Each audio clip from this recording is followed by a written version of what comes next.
Fala pessoal, aqui é o Glauco, vou resolver agora com vocês essa questão 8 do vestibular 2011.2 do Exato da UFT. Aliás, da UFT, né? Ainda não era Exato. Mas se você está estudando para o Exato, dá uma entrada lá no meu site, ó, oglauco.com.br. Lá você vai encontrar um curso completo de Física para o Exato, é o Física Exato, onde você vai ter acesso a um curso que tem mais de 600 questões separadas para o vestibular Exato da UFT.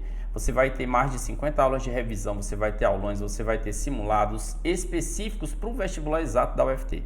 Não deixa de acompanhar, não é uma revisão para a UFT somente, é um curso completo para você estudar para o vestibular Exato da UFT, beleza? Vamos lá. Provavelmente você veio aqui porque essa questão está errada e eu vou te dizer por que ela está errada, tá? Eu já dei uma olhada aqui e, rapaz, quando eu fui ver, está errada essa questão.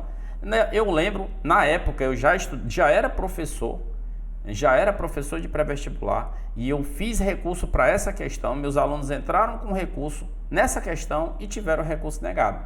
E não foram atrás e ficou por isso mesmo. E ficou com o gabarito errado aí, certo? Então vamos lá, vamos dar uma observada aqui, o que está errado nessa questão. Um resistor com valor de resistência em função da temperatura, conforme mostrado no gráfico 1, tá aqui o gráfico 1, ó, esse primeiro, é alimentado por uma fonte de tensão de 1 volt, considerando que a temperatura do resistor variará em função do tempo, conforme mostrado no gráfico 2, esse gráfico 2 aqui.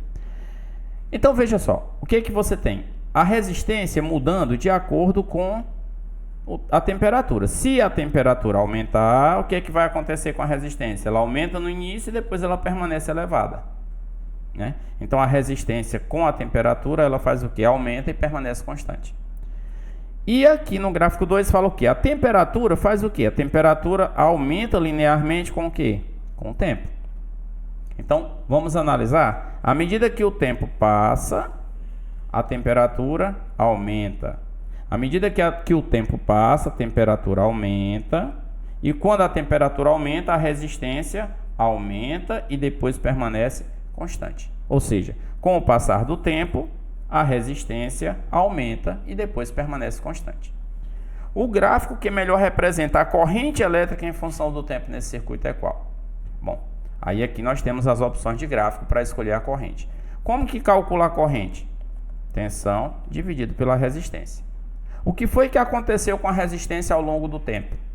A resistência ao longo do tempo aumentou e depois permaneceu constante. Observe que corrente e resistência são inversamente proporcionais. Resistência aumentou, corrente faz o quê? Diminui. Ela vai diminuir e depois vai permanecer constante. Então o gráfico correto aqui seria esse, ó. O gráfico da corrente em função do tempo seria esse, ó. Ela diminui e depois permanece constante. Seria mais ou menos isso. Seria tipo esse gráfico aqui, o inverso desse gráfico aqui, ó. Seria um gráfico assim, ó. Mais ou menos assim. Qual desses gráficos mais se parece com esse gráfico que está aqui na nossa tela? É o da letra A, né? É o da letra A. O gabarito, na época, o gabarito preliminar, eu não sei se mudou depois, mas o gabarito tinha que era a letra E. Não tem nem como ser a letra E. Não tem como ser a letra E, tá? Impossível ser a letra E. Por quê? Porque aqui está dizendo que a corrente aumenta e depois permanece constante. Isso só aconteceria se a resistência diminuísse. E a resistência não diminui com o tempo. A resistência com o tempo faz aumentar. Então, nesse caso aqui, a alternativa correta para essa questão é a letra A. Por quê? Porque a corrente depende de maneira inversamente proporcional à resistência. E a resistência com o aumento da temperatura, observe aqui comigo de novo, aumentou a temperatura, a resistência aumenta. Passou o tempo, aumentou o tempo, a temperatura aumenta. Então, aumentou o tempo, temperatura aumentou, resistência aumentou, corrente diminui. Então, com o aumento do tempo, a corrente diminui e depois ela permanece constante. A alternativa correta para essa questão deveria ter sido pelo menos aí a letra A. Beleza? Então é isso, espero que você tenha gostado. Se você gostou também, deixa sua curtida aí, segue o nosso canal, compartilha com um colega e vamos estudar. Bora botar quente, vem estudar comigo na Isolada de Física com Glauco, beleza? Valeu, galera, até a próxima.